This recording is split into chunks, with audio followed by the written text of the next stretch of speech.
si xanh hang lang pa ni kang on jurun ne ni ka thiri ga krong na ve ni kang on la royal son kili jurun ne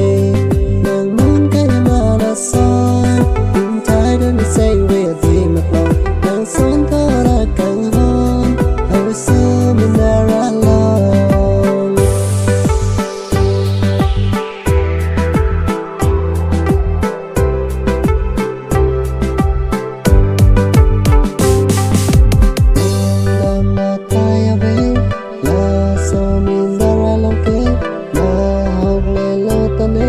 sana kang hon ke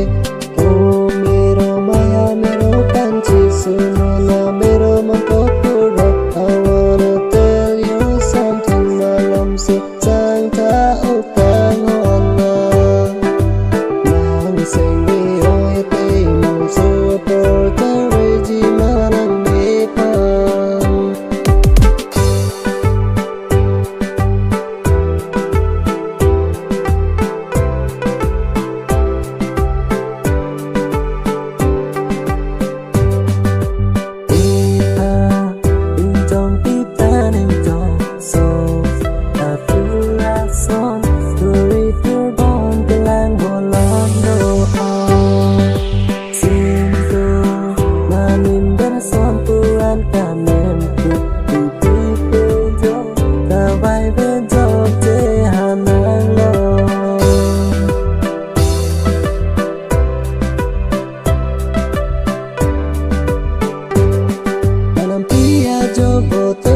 so saru mai no asikelang son mai nang kijualam karjume